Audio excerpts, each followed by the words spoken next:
जय हिंद दोस्तों, जाकिर अफेयर्स में आपका स्वागत है। जिस चैनल को सब्सक्राइब नहीं किया है जरूर सब्सक्राइब कर लें।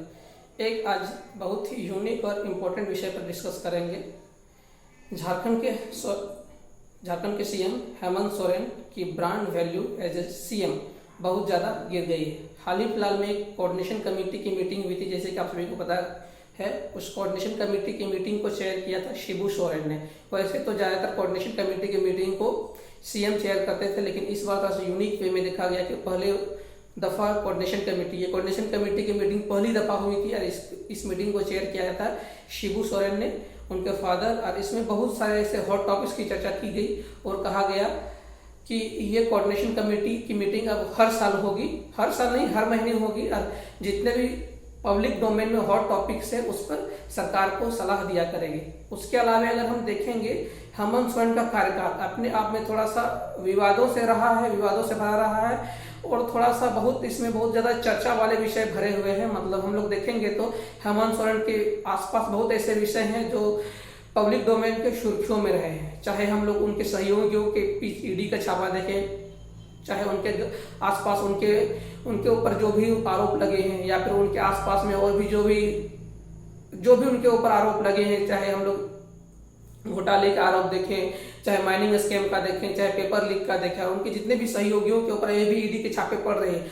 उनका मौन रहना अपने आप में उनका कार्यकाल और उन्होंने जितने भी वादे किए थे, मतलब रोजगार के वादे किए थे, और रोजगार के अलावा उन्होंने बेरोजगारी भत्ता के वादे किए थे, और जितने तरह के उन्होंने वादे किए थे उनका कार्यकाल पूरा होने को है। 1932 खतियान का उन्होंने वादा किया था, उसका सरना कोड का वादा किया था। मतलब वादे उन्होंने बहुत सारे किए थे और उनका कार्यकाल खत्म होने को है, और उनमें से बहुत कम ही वादे उन्होंने कंप्लीट करके दिखाए हैं। तो मिशन मोड में भी शायद सरकार पूरी नहीं हो पाए। तो हाल ही फिलहाल में जो आप उनका रिजल्ट भी देख सकते हैं, रामगढ़ उपचुनाव है उसमें जेएमएम को हार का सामना करना पड़ा है। तो सरकार अपने आप में ही एक सख्ते में है। तो मिशन मोड में सरकार कुछ ना कुछ अपने आप में रेक्टिफाई करना चाह रही है। इसमें अब तवज्जो ये भी हो सकता है कि सीएम पद से हेमंत सोरेन खुद हट करके शिबू सोरेन भी सीएम का चेहरा फेस में लाया जा सकता है। उसके अलावा अगर हम लोग देखेंगे, हेमंत सोरेन के खुद के विधायक प्रतिनिधि,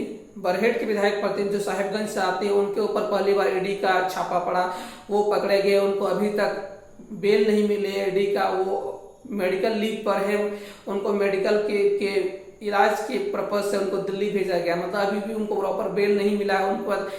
उनका कनेक्शन डाहू यादव से जोड़ा गया। डाहू यादव का मतलब नाम इतना क्लोज है और इतना ये है उनका, अभी तक एक एक नाम मतलब पुख्ता सबूत के साथ उनको एक को भी बेल नहीं मिला। डाहू यादव के बाद हम लोग देखें, उनका सबसे क्लोजेस्ट जो है अभिषेक पिंटू है, उनका जो मीडिया सलाहकार है, उनको भी जेल ईडी के द्वारा रखा गया, उनको भी ये नहीं मिला। उसका मनरेगा स्कैम किया उनका, वो भी उनके बहुत क्लोज माने जाते हैं। पूजा सिंघल मनरेगा स्कैम रांची खूंटी के ये हैं, आईएएस रहे हैं, उनके पति भी इस स्कैम में जुड़े हुए रहे थे। उसके बाद हम लोग देखेंगे हाल फिलहाल में प्रेम प्रकाश, मतलब नाम इतने सारे हैं। प्रेम प्रकाश, उसका इंजीनियर का घोटाला जिनके पास से 400-500 करोड़ का केस मिला है। उसके बाद हाल फिलहाल में जो जमीन का घोटाला आपने सुना होगा, छवि रंजन, जिनमें वो भी आईएएस, इतने सारे आईएएस का नाम सुनने को मिल रहा है। उनके बाद उनके क्लोज रिलेटिव का नाम सुनने को मिल रहा है। उनके पास खुद रिप्रेजेंटेशन ऑफ पीपल एक्ट के धारा 9 का उल्लंघन हेमंत सोरेन के पास खुद है। हेमंत सोरेन के खुद के भाई, उनके पास भी एक उनका भी केस है। तो मतलब मामला इतना सारा है, भले ही उन पर अभी कन्विक्शन नहीं हुआ है, लेकिन केस सारे के ऊपर चल रहा है। और उनके ऊपर बहुत सारे जो उनके क्लोज हैं, जैसे पंकज प्रकाश से हम लोग लेके पूजा सिंघल का नाम लें, इनके बहुत सहयोगी, चाहे प्रेम प्रकाश का नाम लें, ये ईडी के द्वारा इनको जेल में डाला गया। इनको अभी तक जमानत तक नहीं मिली अपने आप में, और इनके ऊपर हेमंत सोरेन अभी तक कुछ नहीं बोले। उसके बाद हम लोग लास्ट ईयर भी देखेंगे, जितना भी इन्होंने एग्जाम करवाने की कोशिश की, उनमें से पेपर लीक का स्कैम आया। चाहे हम लोग जेपीएससी की बात करें, जेपीएससी में भी पेपर स्कैम का बात आया था, लेकिन उन्होंने किसी तरह उनको पास ओवर कर दिया, क्योंकि उसमें कोई प्रूफ नहीं मिल पाया। अगर उसके बाद अगर हम लोग देखेंगे जेएसएससी जेई का मामला, जो कम्प्लीटली पेपर जो लीक हुआ था वो मीडिया कवरेज के अंदर आ गया, क्योंकि अब जब मीडिया कवर में आ गया तो वो उसको ये नहीं कर पाया, उस एग्जाम को कैंसिल करना पड़ा।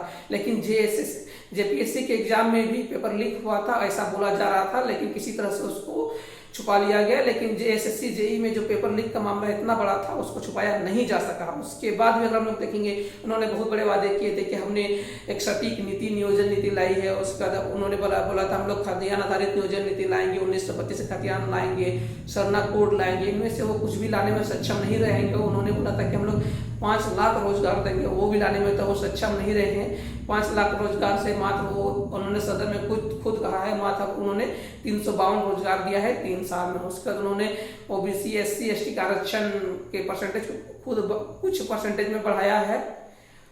उसके बाद अगर हम लोग देखेंगे, उन्होंने सरना कोड की भी बात की थी, उस सब को भी उन्होंने पास किया था, लेकिन उसमें कुछ प्रैक्टिकल डिफिकल्टीज आ रही है। पहले तो उन्होंने कहा था कि सरना कोड नियोजन 1932 खाद्यान्न को नहीं लाया जा सकता, फिर खुद वो लेकर के आते हैं और उसको नवी अनुसूची में डालने का प्रयास करते हैं, लेकिन केंद्र सरकार उसके इस मांग को ठुकरा देती है। कुछ ड्राफ्टिंग एरर और कुछ ये पता करके वापस कर देती है। सिमिलरली इनका केस आ जाता है सरना धर्म कोड के साथ भी। मतलब जितना वो वादा करते हैं वो कर नहीं पाते हैं। मतलब अपने आप में उनका कार्यकाल बहुत ही, जितना वादा रहा उससे काफी कम दिखाई और प्रतीत होता है। और साल के लगभग 3.5 साल खत्म होने को है, मात्र 1.5 साल है। 1.5 साल में भी लास्ट 6 महीना से पहले ही, 6.5 महीना के पहले ही इलेक्शन शुरू हो जाएगा, तो ऑलमोस्ट खत्म हुआ, मात्र 1 साल ही बचा हुआ है। अगर हम लोग मान के चले जून से नेक्स्ट जून तक ही, मई जून तक ही, तो सरकार लगभग मिशन मोड में भी काम करेंगे तो ये सारे मिशन को पूरा नहीं कर पाएंगे। इसलिए सरकार अब हर महीने कोऑर्डिनेशन कमेटी की मीटिंग बुला रही है। और ये भी हो सकता है कि अगला चुनाव में हेमंत सरकार अपने CM के फेस को भी बदले, क्योंकि जितना उन्होंने वादा किया था वो तो कर नहीं पाई। आपकी क्या राय है इस विषय में जरूर दें, और इस वीडियो को ज़्यादा से ज़्यादा लाइक, शेयर और सब्सक्राइब कर दें, और अपना फीडबैक कमेंट सेक्शन में जरूर दें। और इस वीडियो को देखने के लिए आपका बहुत बहुत धन्यवाद।